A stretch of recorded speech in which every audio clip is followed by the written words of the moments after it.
En esta oportunidad vamos a trabajar función motora. La motricidad supone una tarea de selección de una respuesta apropiada en un momento dado y focalizada a partir de una compleja maquinaria que se pone en movimiento para realizar esa acción.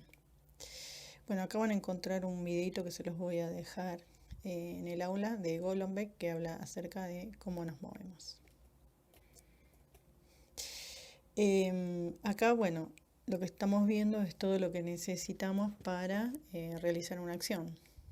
Información visual, información auditiva, se pone en movimiento todas los órganos o todos los sistemas que tienen que ver con el sistema nervioso. Es una eferencia, es decir, que parte de corteza, si es un movimiento voluntario. Después vamos a ver que hay otros movimientos como los reflejos o los rítmicos que parten de estructuras más primitivas, o digamos ya no de corteza, sino lo que sería tronco encefálico o de médula. Pero los movimientos complejos, como por ejemplo acá que vemos una persona que va a tomar una taza, parten de corteza motora. Entonces, se habla de vías jerárquicas. Esas jerarquías son corteza motora, intervienen los ganglios basales, ahora vamos a ver cuáles son, el cerebelo, que ya lo habíamos visto acá en este gráfico, no se ve bien, pero hay otro más amplio, tronco encefálico, que es lo que conecta, ¿sí?, el encéfalo, o lo que sería hemisferios cerebrales, con médula, y neuronas motoras que las vamos a encontrar en médula. ¿Qué función tiene el sistema motor? Planifica, modula, controla, coordina y ejecuta. Tipos de movimientos son tres: praxia o movimiento voluntario, movimiento rítmico automático y movimiento reflejo. Esto que vemos acá es un movimiento reflejo. Este es un golpe que se da, ¿sí?, sobre la rótula, y este reflejo se llama reflejo patelar. No llega a la corteza, sino que se resuelve a nivel de médula. ¿Cuáles son las características de las tareas motoras? Una vez que las aprendemos, no requieren esfuerzo. Se realizan sin pensarlo, ¿sí? A eso se lo llama, ¿sí?, automatización, ¿sí?, del movimiento por aprendizaje. Modos básicos del control muscular tenemos dos. Control fásico son aquellos músculos que se activan para realizar un movimiento específico, y el control tónico son aquellos músculos que se activan mediante contracciones para estabilizar las articulaciones y la postura, sobre todo el tronco y de las extremidades. La organización jerárquica, como vimos recién, dijimos corteza, área motora, el tálamo, que ya lo habíamos visto en otros sistemas, como por ejemplo el sistema auditivo, los ganglios basales, el cerebelo, ¿sí? Y después la particularidad que tiene es que no va por una sola vía, sino que tiene vías paralelas, ¿sí? La extrapiramidal y la que es tronco medular.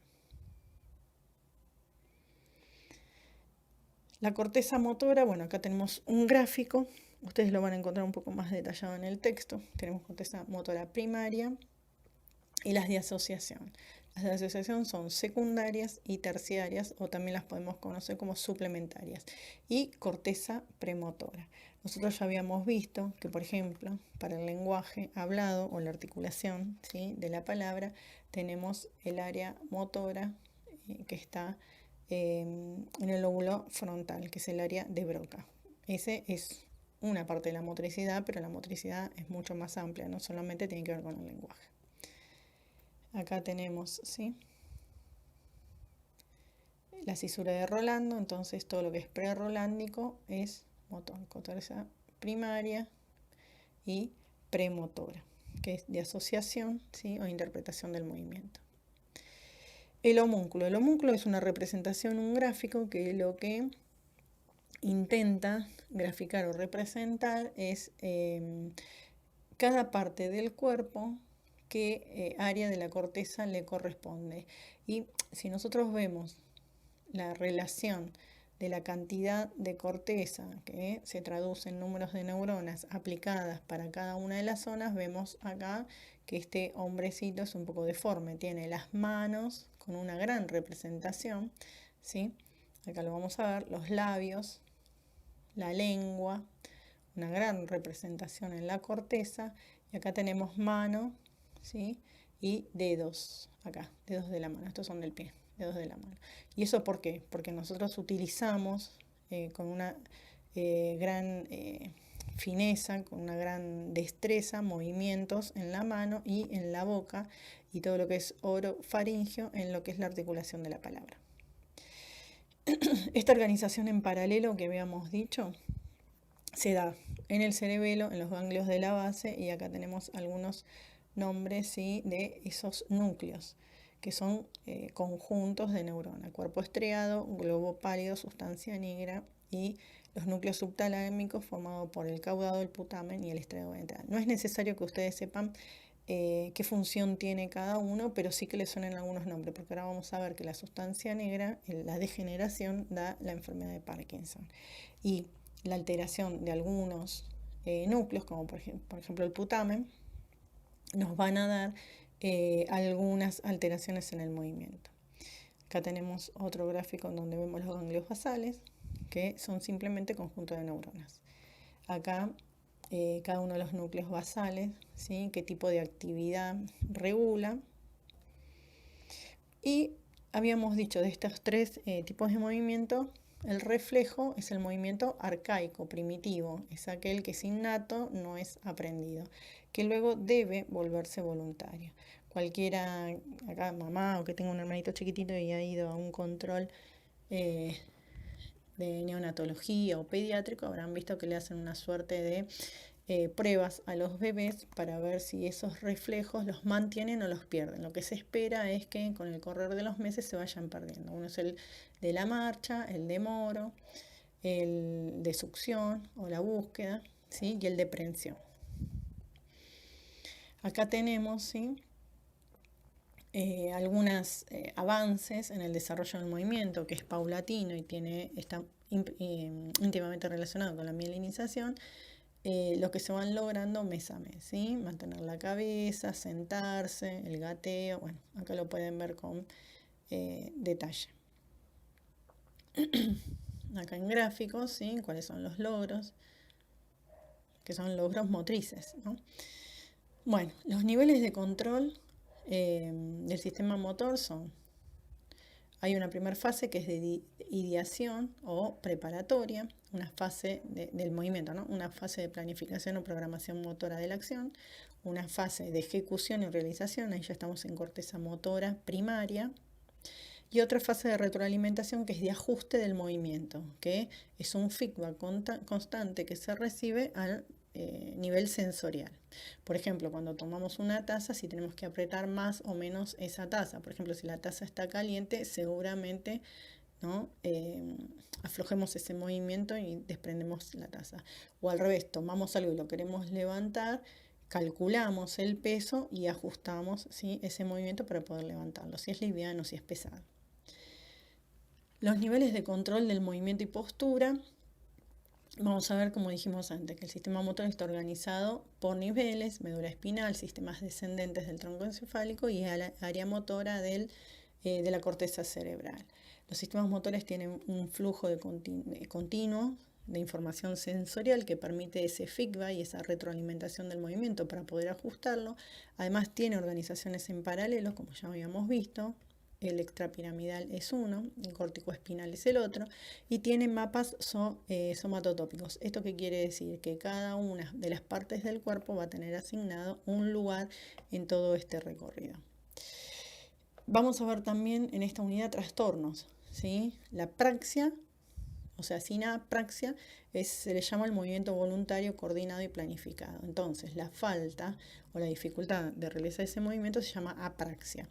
Esto es adquirido, es a partir de que alguien tiene una destreza motora y la pierde. Y hay diferentes tipos de apraxia, como dice acá, ideatorias, que habíamos visto en la idea, o sea, la persona se le da una consigna y a pesar de que no tenga ningún problema muscular, no puede planificar esa consigna. Bueno, después hay otras constructivas, que por ejemplo no puede armar un rompecabezas. Y las dispraxias, no hay daño neurológico, sino que hay una alteración ya en el desarrollo de una habilidad motora respecto a la planificación de de esa acción y está asociada con la dificultad en la estructuración espacio-temporal. Por eso por ahí aparecen dispraxias en el lenguaje y en las habilidades escolares. Las alteraciones de los núcleos de la base que ya habíamos visto, ¿sí? El putamen caudado, pueden ser hiperkinéticos o hipokinéticos. Hiperkinéticos quiere decir movimientos repetidos, ¿sí? Y a veces son amplios movimientos o más bien breves. Corea, tetosis y balismo. En el texto está muy aclarado cada uno y de hecho pueden buscar algunos ejemplos. Hipokinéticos son faltas de movimiento. Asinestesia sería la falta y la otra es bradicinesia. Ahí hay una lentitud. Las alteraciones del cerebelo, ¿no? Que ya habíamos dicho, que también intervienen en la regulación de los movimientos, son ataxia, disartria, dismetría, temblor intencional, fenómenos de rebote, adiadococinesia, que es, por ejemplo, esto de poner la palma para arriba y para abajo, bueno, eso no lo puede hacer en forma, digamos, intermitente, y descomposición del movimiento, en donde el movimiento aparece como lentificado, como robotizado. La enfermedad de Parkinson también se le conoce como parálisis agitante, es un tipo de demencia, y tiene las características de tener de las descripciones semiológicas que hicimos en la anterior placa, de las de hiper e hipoquinesia, tiene ambas, ¿no? Igualmente cada una de las personas que desarrolla Parkinson no necesariamente tiene todos estos síntomas, pero sí algunos. Y lo que se vio como parte de la etiología es una alteración del núcleo putamen, ¿sí? Que sería la porción posterior del núcleo estriado. Bueno, tenemos esto, un andar lento, corto, arrastra los pies, ¿sí? Falta de expresión en la cara, temblores, pero acá en el reposo. Y todo, digamos, movimiento tiene también un acompañamiento cognitivo y emotivo. Entonces la depresión, por ejemplo, es producto, consecuencia, ¿sí? De esta pérdida de autonomía que tienen las personas. La psicomotricidad es una disciplina científica permanentemente, ¿no? Que se actualiza, estudia y tiene una relación entre lo físico y lo psíquico. Piensa el cuerpo del sujeto, dice, y a sus manifestaciones. Entonces, pensar el cuerpo como habitar ese cuerpo de forma armoniosa que me permite hacer y también ser. Esta es una definición que da la Asociación Argentina de Psicomotricidad. Acá tenemos la diferencia entre motricidad y psicomotricidad. La motricidad sería los componentes anatómicos, ¿sí? Celulares, los neurotransmisores que están involucrados. En la psicomotricidad tenemos la motricidad más lo que dijimos antes, ¿sí? La posibilidad de hacer y ser. El impacto psicológico que tiene, ¿no? Que podamos hacer una actividad y que esa actividad sea armoniosa y que nos permita vivenciar el mundo externo y comunicarnos con los otros. Acá tenemos, ¿sí?